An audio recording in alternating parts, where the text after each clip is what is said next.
Hey there. Thanks so much for joining us for the Life Support Podcast. It's where we talk to providers, community members, experts, and others about their experiences with health and the systems that create it. Today, we get the pleasure of talking with Dr. Palina Louangketh. Thank you so much for your time today. I really appreciate it. Palina is a board member with CHU, but also wears various other hats, which I'll let you hear from her on in just a moment. But we're so excited to talk to her today about a couple of really important, critical, intersecting issues, primary of which are diaspora and trauma. So, Palina, can you tell me about yourself? So your name, what you're passionate about, what you do when you're not working, and then maybe a little bit of what you do when you are working. Oh my goodness. Well, good morning. Thank you so much, Rachel, for the introduction. So my name is Palina Louangketh, and I'm the founder and executive director for the Idaho Museum of International Diaspora, and we'll refer to it as IMID, which is the acronym throughout this podcast. But this is my baby. I gave birth to the IMID back in June of 2018, and I'm very, very passionate about the topics that it enables for us to engage in dialogue and healthy discourse all around the human journey story, all around lived experiences and what lessons might we individually, small group, or as a community can learn from the trials and tribulations of the human journey.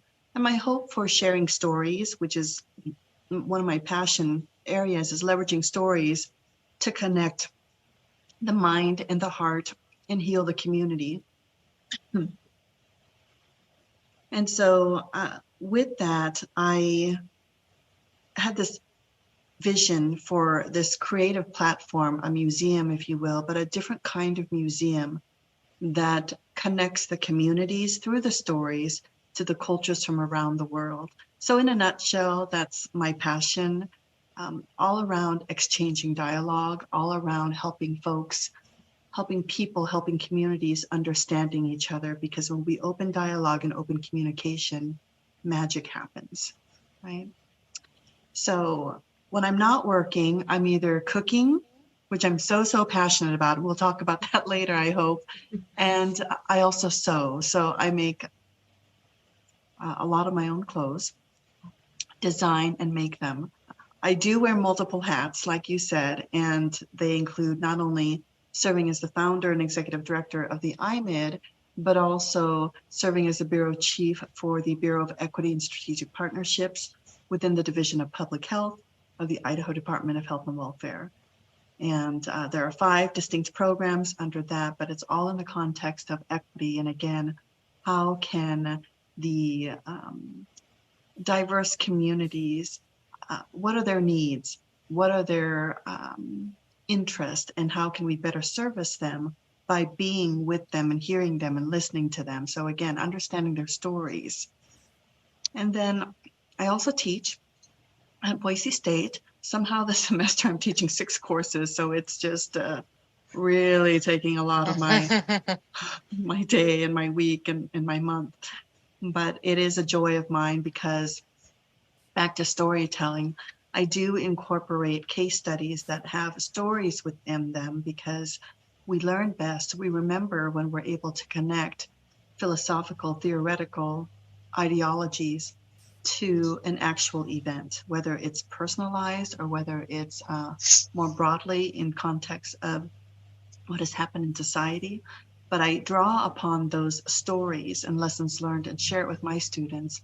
And I actually create not courses, but projects, which then influence them to draw upon their own individual stories, but also go out and seek stories and build upon the project as well.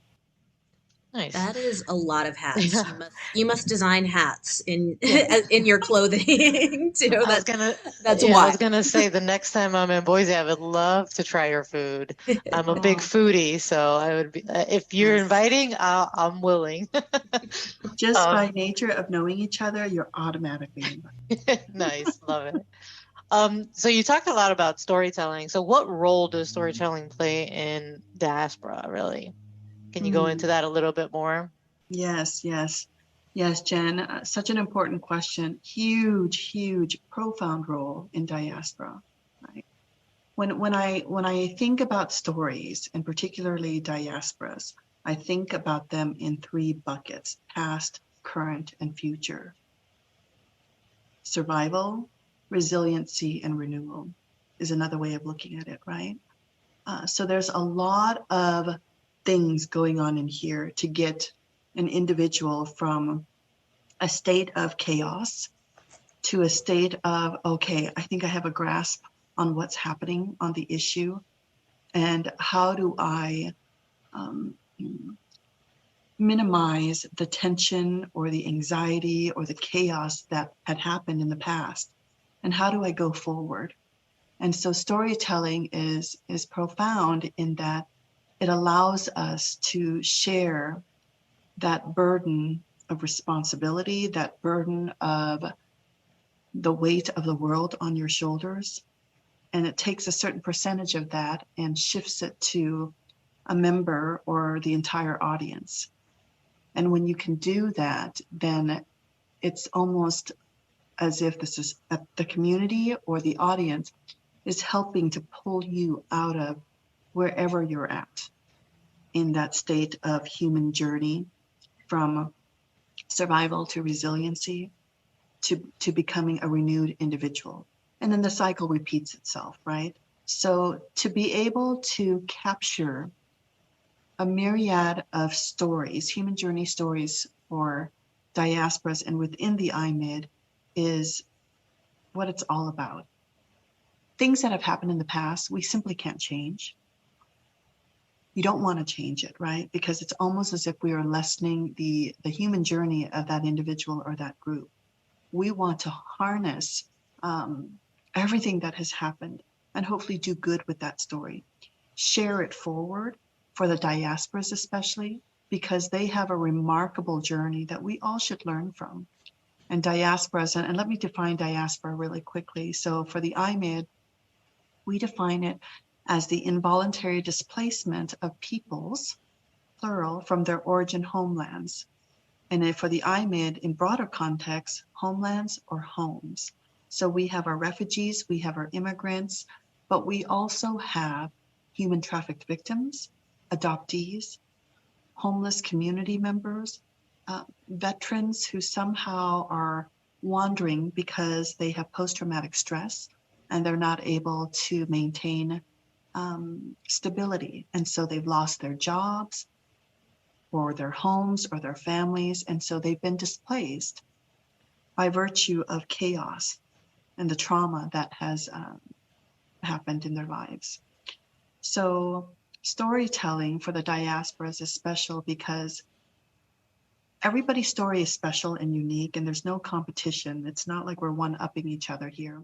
But if we can harness, again, the messages, the inspirations, the influence of that compelling story to share with people who really don't understand historical narratives, and advance their way of thinking in a way that helps them to engage in emotional intelligence. So the ability to be able to have a conversation with anybody and pick up body cues, facial cues, language being used, and taking a pause and saying, whoa, perhaps I might have said something or framed something in a different way that did not resonate well with that individual or that group. And because of the body cues, now I'm increasing my levels of emotional intelligence. I'm able to quickly adjust how I dialogue with that individual or that group, right? It's now no longer about me and my feelings. It's, okay, I'm going to put that aside. I need to be with you and for you. So storytelling is huge. I think that that's a great intro into this discussion. And as we'll talk about later. I think that this is just the first part of our discussion. When we think about storytelling and we think about diaspora, I think one of the things that comes first to mind is around really the generations of people that experience diaspora and trauma. Could you elaborate on the role of intergenerational trauma for subsequent generations and how this might really impact a person's health, physical and mental? Yeah. Yeah. So a fully loaded question. I mean, and this can take us a whole week just to break down, right? And have subtopics around. But intergenerational trauma was a concept developed to explain the years of generational challenges within families. And so when you have the trauma piece in itself, when you have generations that have struggled with the trauma and the past trauma, it does something to your emotions. And when your emotions are impacted, so for example, say that you have a grandparent or even your parents who don't often communicate their emotions to you, that fosters that way of behavior or thinking. And so this is where the generational trauma will happen. And so when you have emotions that are pent up inside of you and you're not able to share that to relieve any chaos that's happening, and I'm using the word chaos to just encompass a whole host of complex emotional words, your level of energy, your level of your mood changes, right? And if that changes, then it alters your state of thinking, it alters your state of how to process things.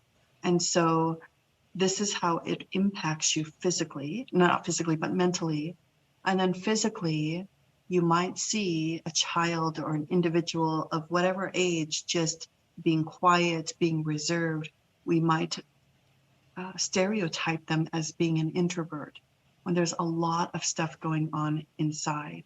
And so this is where therapy comes into play to help people to alleviate some of that burden, the stressors, going back to our initial conversation about the profound role of storytelling within diasporas.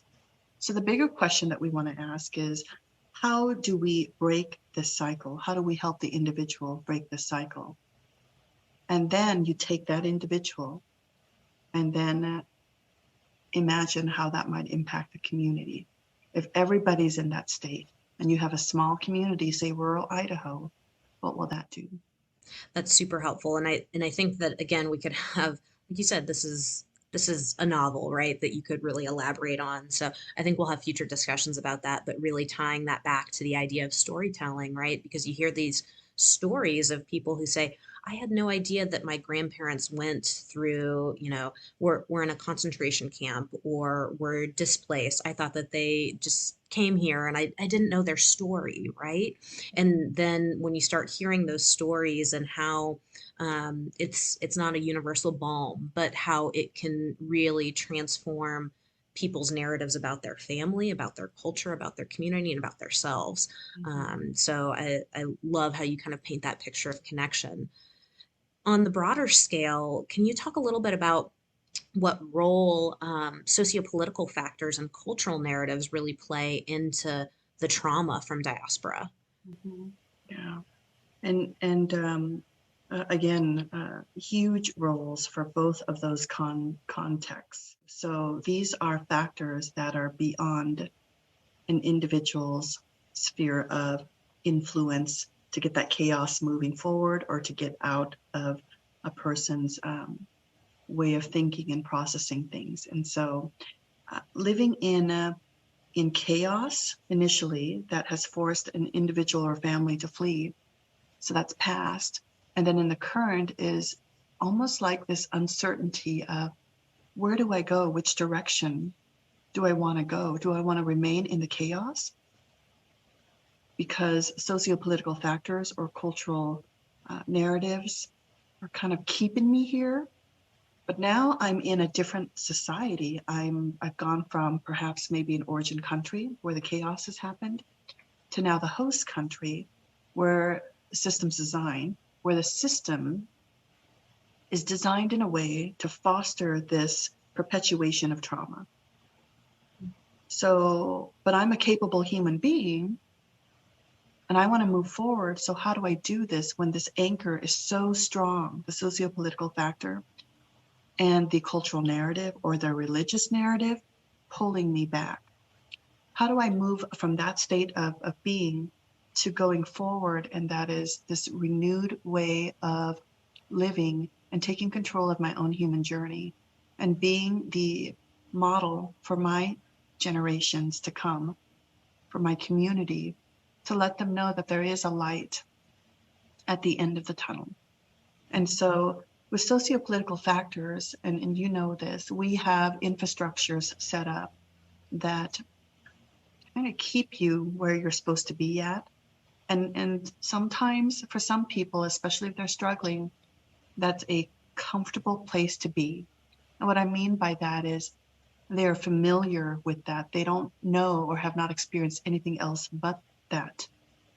So if you're a refugee and you've lived in a refugee camp for 10 to 20 years, think about the system that is set up in the refugee camp and the lack of law that helps to foster people's thinking of there is going to be that light at the end of the tunnel. And then they come to the host country and they're stuck in this arena of systems design that is keeping them in this trauma mode. And when we shift over to cultural narratives, gosh, talk about maybe the differences in gender roles, right? Many countries have various layers of cultures, and cultures, ethnic and race, but also cultures within the dynamics of the family. You might, as a woman, you might have married into a family where it has generations of viewing women as second or third class. But outside that family unit, within the same society, it's something else. So cultural narratives has a huge impact on the trauma. You're hitting like my spot, and because my family came from Cuba, and there's just so much things that you're saying now that I'm like, whoa, I should have stepped back and asked a little bit more questions. And like, I think you're teaching me a lot now. So. Yeah, well, and thank you so much, Jen, for saying that. And, you know, I come from a culture where that is also the norm, right? But had it not been for my mother making that courageous decision, since my father had abandoned us, that I got to experience the feminism in my mom, staunchly independent.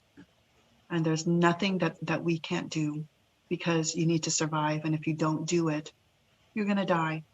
And I can't die because I have 2 kids to take care of. So I saw that in my mom, and it has really shaped who I am, who I've become. So in my role as the Bureau Chief of the Bureau of Equity and Strategic Partnerships, equity is from the person trying to give service, whether you're a therapist or whether you're a community member or a church member or a practitioner, healthcare, behavioral health practitioner. You have to understand those factors, sociopolitical factors and the cultural narratives, to be effective in your approach to help those in trauma break the cycle. I guess when you've been talking, and I'm thinking of my grandparents, and that resilience comes into play, right? And like how they raised us. And so what role can you go into that a little bit more about how resilience plays into the journey of trauma through despair? When I hear the word resiliency, the first thing that pops into my mom or into my head is my mom. I mean, it's one thing to have survived a traumatic incident, and it's another to remain grounded in your core values, remain grounded, and I'm going to get emotional just talking about this, but remain grounded in your integrity. And for my mom, her purpose in life was to provide love, care, and structure to her children. So resiliency is that lesson learned for I think for all people, right? When we experience something traumatic, how do we take control of our journey from that moment going forward? And that is to recognize what has happened, to talk about it, to take in even the thinking process of that trauma that has happened, and how do we move that forward? How do we overcome setbacks, right? And how do we how do we move forward knowing that we survived? We simply survived, and that state of process is resiliency. And to share it, like my mom has been actively sharing it with my brother and I, my brother who's my older brother. She's always said to us, don't ever be afraid. What we've gone through, we would have died, but we didn't. There is a purpose and a reason for why we are still here. And you should not fail yourselves because you've gone through this horrific journey and you're at where you're at now. So you should take that and go teach people about it. Go do something amazing, small or big, but go do something that it has a healthy outlook in life. To me, resiliency, mom is a solid example of resiliency. I love that. That's great. So let's lighten it up a little because I feel like we got really heavy. And that's cool. I think that a lot of our topics are heavy like that.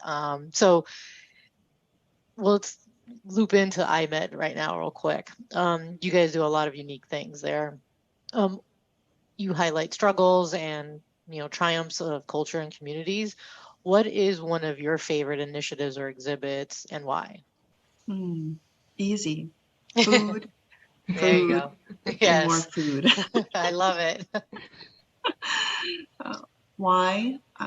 Well, first and foremost, we all have to eat and eat good foods, right? But food connects us, connects me especially to whoever it is that I'm enjoying the food with in a very special way. It's everlasting. It's sentimental. If you've been invited to a friend's house or to anybody's house and you have a sit-down meal with them, you're going to remember it for the rest of your life, I would imagine. I remember having KFC at my best friend's house from grade school. I mean, it was nothing unique other than it was a sit-down meal with a white American family. And they sat at the table. They sat on chairs and they didn't eat rice. It was chicken, biscuits, gravy, and coleslaw. Right. And I didn't understand why there wasn't rice around. Right. I grew up very similar too. We always had rice in every meal. So, right? yeah. And so I remember the feeling of, oh my gosh, I'm in a different planet. They're eating meat without rice? How can this happen? And and we've talked about it since, and it's been something very comical, but it was kind of traumatic for me because there was no rice. But as I look back on that, I so appreciated that because I saw how happy my best friend's family was at the time. And I thought they could be happy without rice. And my family is happy-go-lucky, and we sit on the floor on a blanket watching TV. Nobody really talks to each other. We're eating and watching TV, but we're happy and we're together. Silent communication. Sharing in the process of dining together, of enjoying good foods, of taking care of our bodies. So foods, its purpose, if used as a tool, brings people of diverse backgrounds, not necessarily race and culture, but it brings your toddler, it brings your teenager, it brings your parents, your grandparents, aunts, uncles together in a special way. And this translates into healthy behaviors. This translates then into a healthy mindset and then a happy heart. It's a special place to be. I love it. Yeah, food does unite, and it lets you explore different ways that Yeah. people, gather, right? Mm-hmm. And eat and their sustenance, right? So very good. Love it. I love that. Um, I want to dive a little bit more into this idea of connection, and elaborate on that a little bit. So, we've talked about food and we've talked a lot about storytelling and how we can um, develop that kind of contextual awareness, to support, um, and create those connections with people who have experienced trauma, people who have experienced diaspora. Um, I, as I'm listening to the conversation, one of the questions that I have, almost selfishly, as somebody who doesn't have direct experience, my story is a little bit different. Like, my family, you know, was on a farm in Virginia 200 years ago, right? I don't have that story, and so when I think about um, diaspora and individuals and communities that go through that, um, my angle or my perspective on that is, okay, how can people who operate in a professional or personal setting help support, understand, build connection with those that have. So do you have like the quick start guide? And again, this is this is just the taste, right? We want to dive deeper into this context, but do you have kind of some of those insights into how people that maybe don't have that as their own story can connect with, support, and better affirm the experiences of people that have gone through diaspora and have gone through that trauma? Yeah. Well, gosh, that would require me to write a toolkit, a book, right? But I'll Next project, next yeah, next hat. project. Yeah, let's do it together. Let's do it together. Yeah. My response to that, or my solution to that, is not looking outside in. Given this scenario, how would I do it? I'm going to share my own personal experience of how I have engaged with others who have a diaspora background, and I do too, right? And knowing that they have, it's sharing your vulnerability, and not just, hey, I'm going to share my vulnerability with you, but it's um, I learned that your family, or that you might be from this region of the world, which I understand it to be fraught with whatever war, conflict. I'd love to hear more when you have maybe the space in your heart to share. I really want to understand, and I would love to share my story with you.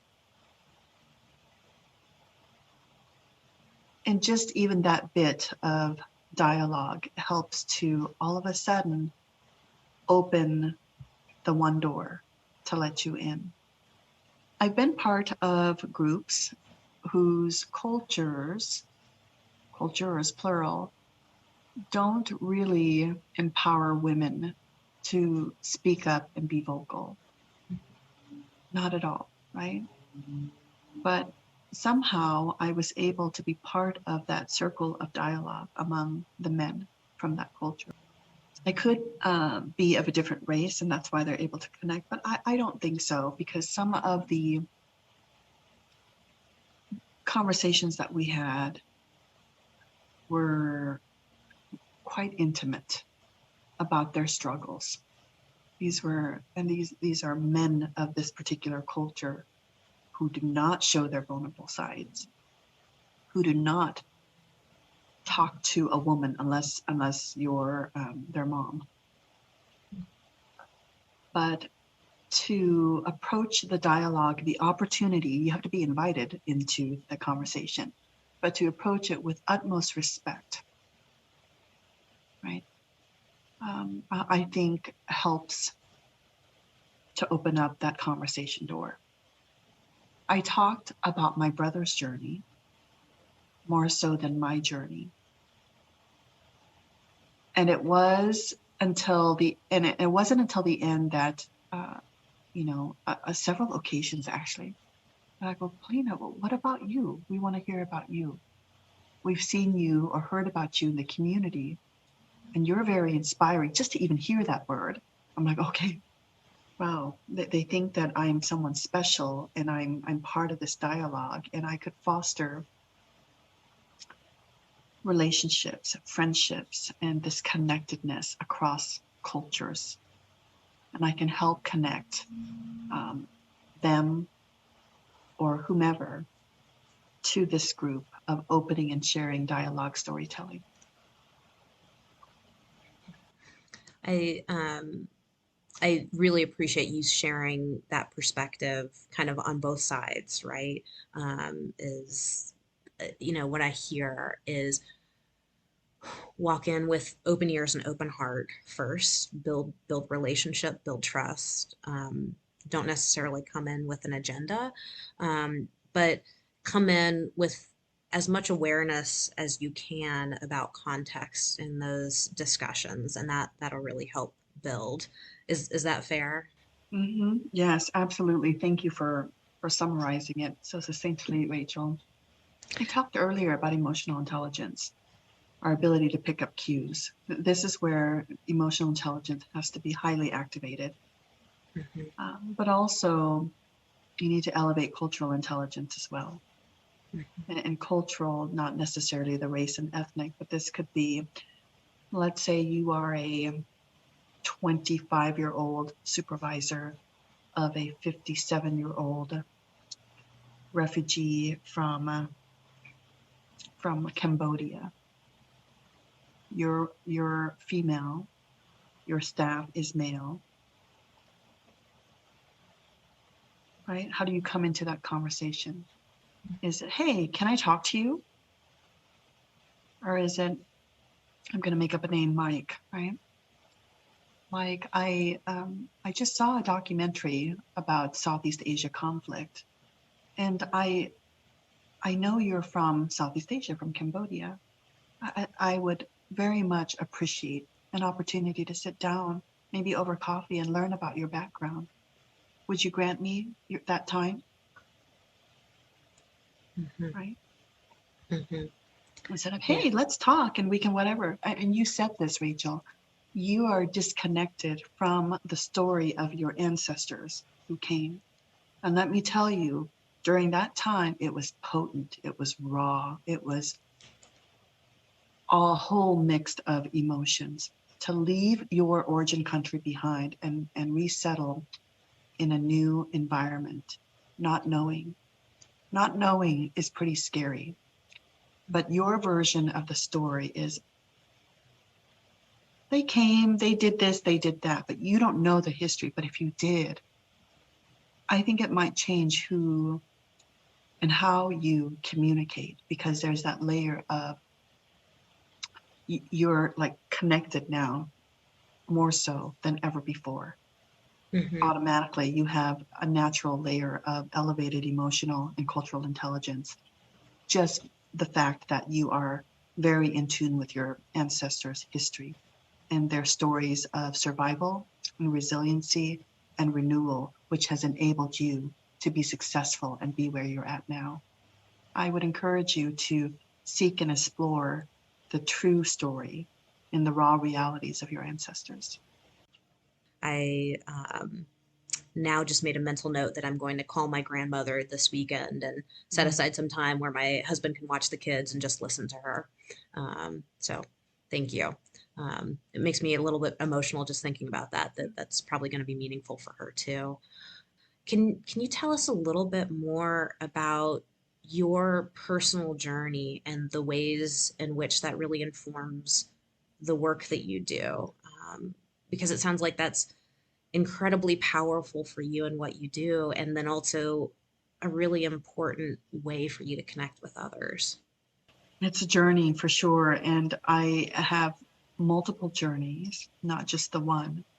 So life brings us unique, special, or uninvited circumstances.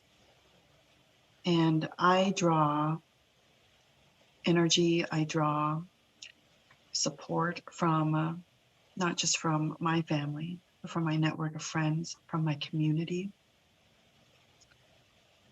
My personal journey as a young refugee child, navigating through 2 cultures in Boise, Idaho, actually 3 cultures, right? My own, the Lao culture, my origin culture, being Idahoan, and that culture of lacking diversity, and then being American.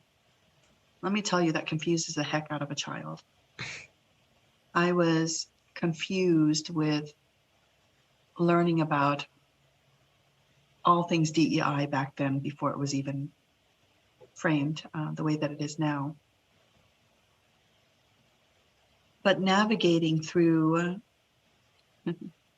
observing others that are not like you, observing you in a manner that maybe is questionable, you know what I mean? But also experiencing conversations with others that is not amicable toward you as a person of color, or as a person who is still struggling with English and the American Western culture. And somehow recognizing that they don't know any better, and they're good people, but it's just no one has told them about our story. Our meaning people who are in a similar situation, people who've been traumatized. And that's what I love about all of this, is we get to talk about the mental health and well-being, right? And so, and although I didn't have that in my head growing up, I actually thought I was better than everybody because I am different. And my mom instilled that in me, right? She says, you are special and you are unique, but you also have faults. They are judging you. They are making comments because you have faults. Wow, right? My mom saying that to a child that is kind of struggling with different cultures. And she had explained that if you show them that you're so much better than what you think they think of you, this probably wouldn't happen, right? I thought, okay, all right, Mom, I guess I'll go and improve myself so that way people aren't judging me. But my human journey story, I mean, it just influenced me to communicate to people of different backgrounds in different ways. So how I'm communicating with you is for this purpose of the podcast. I mean, it's information that we can understand. But if I'm communicating to a group of grade schools or high school students, it's a different layer of communication. They don't care about my human journey story, right? They care about themselves. So how do I resonate with them? I share my childhood stories with them. And I walk it from past to current. And the reactions that I get, what I observe of their reaction is, wow, I think my story has resonated with them. And I know that because after the class, they'll come up and share more stories, their intimate stories about their families. And same is said about me presenting with various audience groups, professional groups, church groups, and so on and so forth. And people are curious, people are interested.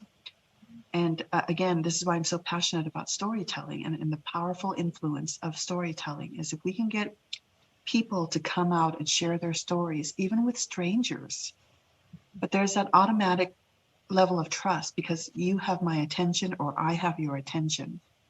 It can be profound.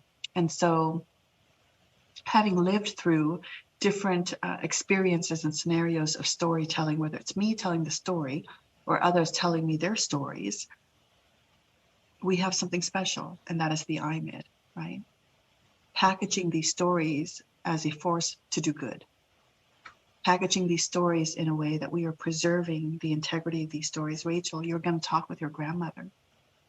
Packaging it as life's lessons, lessons learned from your family to impart to your children, to impart your family's legacy to your grandchildren. That's pretty potent and pretty special. Thanks so much for listening. Please find us on social or our website to learn more about what CWHO does and how to support with and engage our work. Until next time, let's all support each other with a little life support.